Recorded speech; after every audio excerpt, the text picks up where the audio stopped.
I remember I was with my binocs starting to scan and starting over here.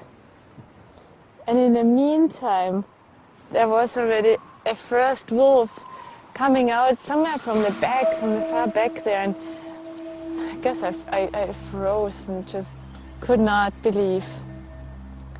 And I at first thought, they don't see me, they just come out. But they came like pretty straight towards me, and another one. At the end there were 7.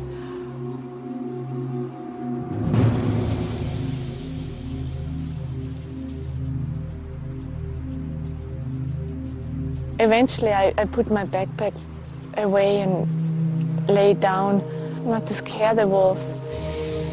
And they sure came like all the way.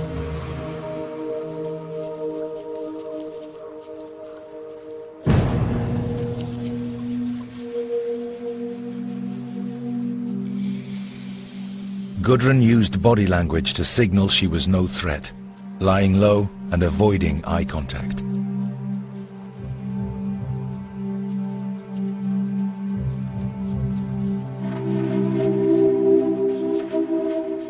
The female white wolf's raised tail showed she was confident and unafraid. The black male was more cautious, with a lowered tail.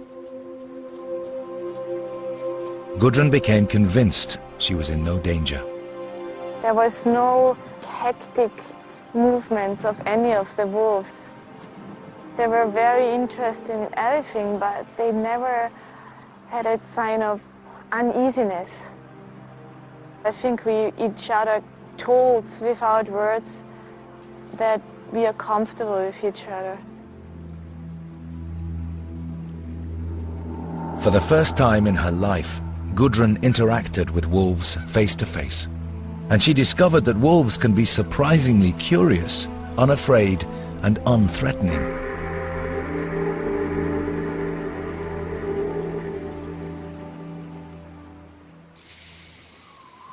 It's actually overwhelming to be back here after 3 years.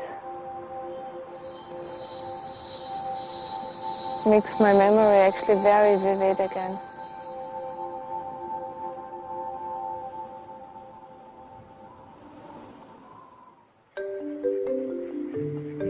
As the adults relaxed, their youngsters felt safe to play. They showed Gudrun a secret side, with no fear or aggression.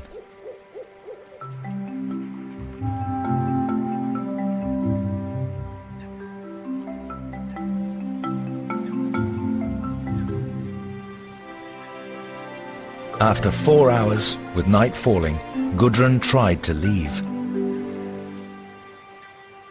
The wolves were quick to notice.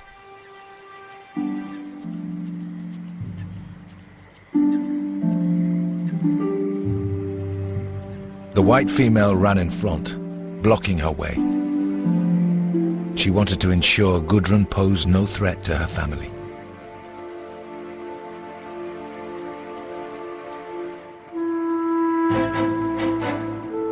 Then, to re-establish her territory, she marked the spot where Gudrun had been sitting.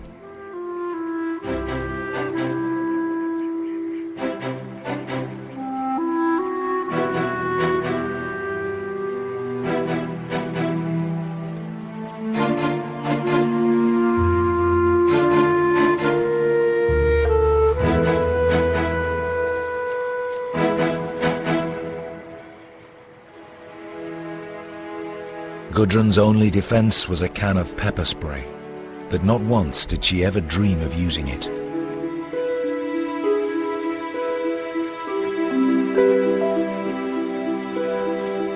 Slowly she crawled out of the meadow, escorted by the white wolf.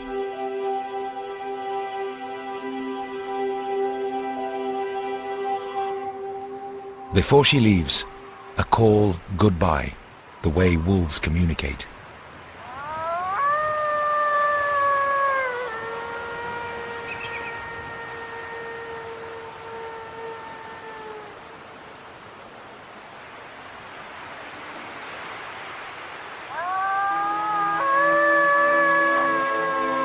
Her journey here is a milestone. She's now strong enough to get back to work and study wolves where she's most needed. 1,000 kilometers to the southeast, in the heart of the Rocky Mountains.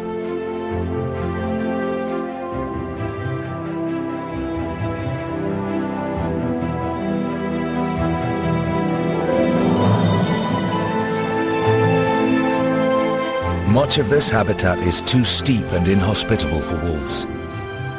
They can only survive on the valley floors, but that is land that people want. With the human population growing, the wolves' future is in jeopardy.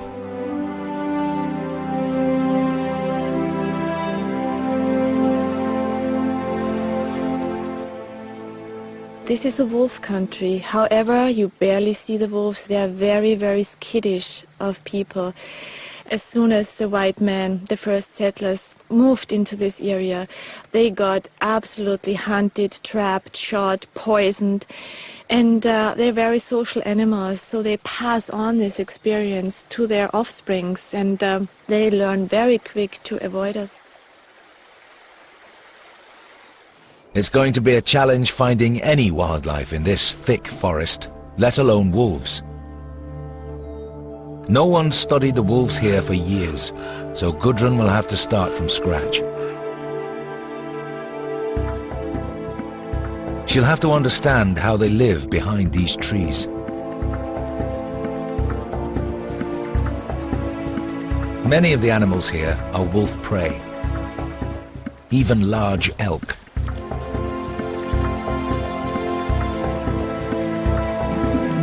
But the wolves have enemies too. A bear can kill a wolf.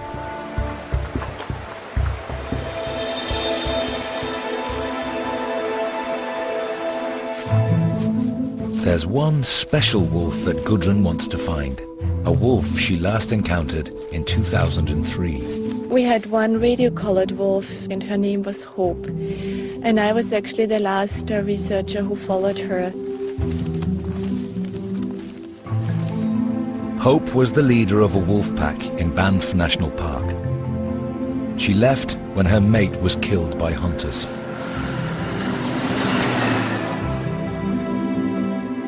Her search for a new mate took her on a 75-kilometer journey through the Rockies to the Kootenay Valley. Here she raised a new family. Today the signal from her radio collar is silent.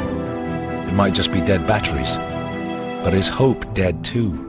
She carries the name Hope, and I think she also carries hope for the wolves.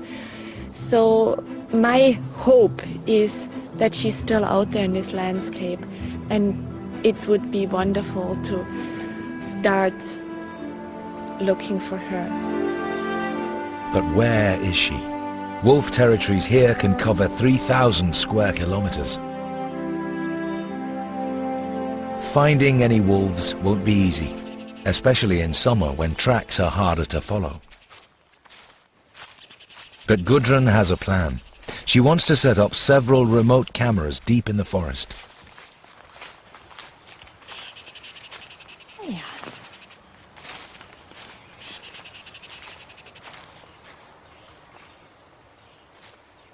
This is always so sweet. There's a dried mushroom hanging in a pine. This is my favorite sign of squirrels. Because what they do, they really harvest mushrooms and then they hang it somewhere where it's open and sunny to dry. Winter food.